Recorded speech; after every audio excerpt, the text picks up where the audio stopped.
20 years after the United States ejected the Taliban from power, they have returned to Kabul and are in charge of Afghanistan. Over the spring and summer, the insurgents made quick work, sweeping across the country, sometimes seizing as many as half a dozen cities in 1 week. The new rulers appear content with grabbing control and say they do not have plans for any violent and chaotic sacking of the city. For now, the streets of Kabul are relatively calm and quiet, save what we've seen from the airport. The Taliban appears to want an orderly takeover, not a messy transition.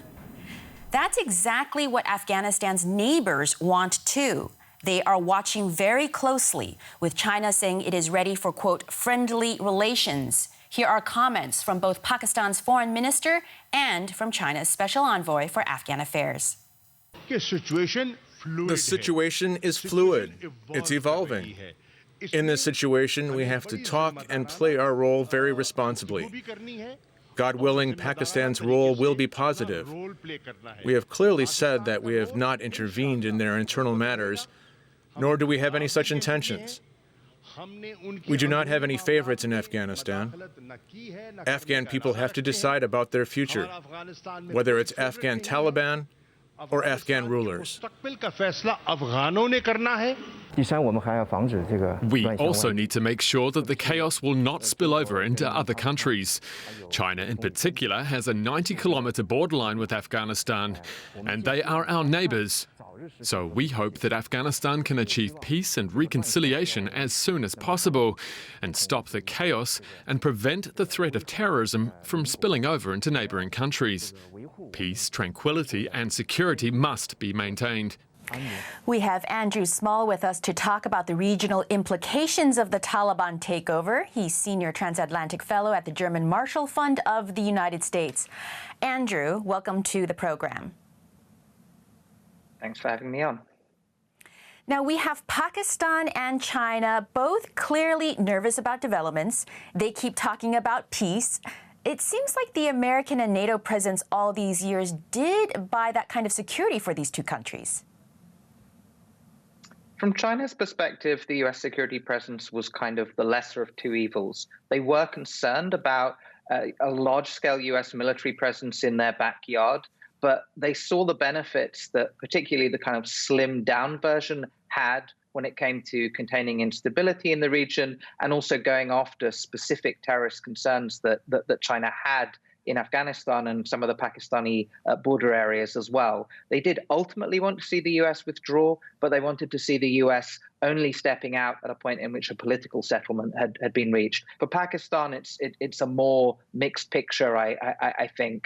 But they too will be concerned and are concerned about the immediate spillover effects of what's happening, even though, of course, this is the policy they've backed. They've supported the Taliban for some time. Pakistan has been the rear operating base. So this outcome is something that in a very different way from China, they really own. Now, I want to actually jump on that. You mentioned Pakistan being a safe haven for the Taliban for the last 20 years, and critics, including a number of Western countries, have accused Islamabad of outright supporting the Taliban. That's very confusing because they're worried about the refugees. What does Pakistan want here? I mean, they are concerned about the refugees. There is a different quality of relationship with the Taliban now versus when Pakistan was kind of first backing their rise to power. In particular, the rise of insurgent groups like the Pakistani Taliban, the TTP in Pakistan itself, have changed the balance of concerns. The Pakistanis also don't want Afghanistan used as a rear operating base by the Pakistani Taliban to conduct attacks on their territory. And they have hosted large numbers of refugees for many years, millions of Afghan refugees. They will be concerned about the considerable numbers that they're expecting to flow to their borders. That's very interesting. Now let's pivot to China. You mentioned this earlier about its fears in regards to terrorism. It shares a border with Afghanistan, something a lot of people don't know. And of course, Beijing claims there's an insurgency within its own borders with Uyghur separatists. And this has given China the excuse to build hundreds of camps and intern over 1 million ethnic minorities. So what is China thinking and calculating now in regards to that?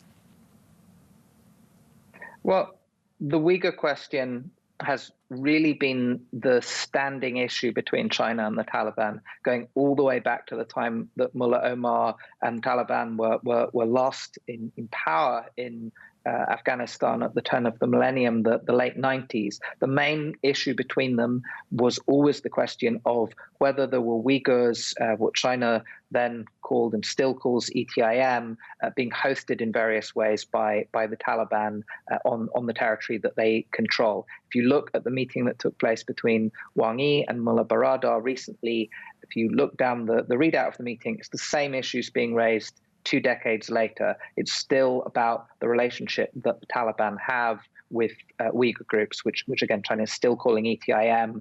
But I think it is clear that there have been Turkestan Islamic Party fighters in Afghanistan. So this isn't, as it was, I think, at certain points in the past, a kind of completely fictitious, immaterial concern just designed as an excuse to justify what China's doing in Xinjiang. There is a real counterterrorism concern that China has in Afghanistan at the same time. And there are also wider groups operating there that have made China a target in a way that they hadn't even a couple of decades ago. And what China expects, of course, of its neighboring countries, if it's the Pakistanis or the Central Asians, is that Uyghurs are killed or handed over or expelled from the country or similarly drastic measures. That's not something the Taliban have ever been willing to do. So the demands that China's going to have in this regard when it comes to a Taliban government and the demands that they've always had of the Taliban, I think there is this bar that they're not sure that the Taliban are willing to reach. So it is going to be a question that's likely to be a standing tension between the two sides. Got it. Now, let's take a step back. This is not a great moment for the United States. This is humiliating, frankly. And I want to ask what other countries in the region, including military allies, such as South Korea or the Philippines, might be thinking about this, or Japan or Taiwan. Take your pick. What is the message they're getting here? I think you have to separate the policy itself from the way it was executed. I think the purpose of withdrawing from Afghanistan, and to a certain extent over a longer arc, the drawdown from the Middle East, was to refocus on the Indo-Pacific, on the maritime space, on backing allies and partners in the wider region. I think that seemed to be the bigger and more important strategic game. So the principle that the US should not be stuck making vast commitments to land wars in Eurasia and should be refocusing on the Indo-Pacific, in some ways that shift, that pivot, that rebalancing is something that allies in the region wanted to see. I think the concern is rather the manner in which this was executed. Whatever you attribute the failures to, the intelligence analysis in terms of the speed that it took place, what seems to be the poor planning, the whole manner in which it's conducted is clearly going to be a matter of concern to allies in the Asia-Pacific. And in the immediate region, the spillover effects have direct repercussions. Andrew Small, thank you so much for joining us. Sure, very happy to do it.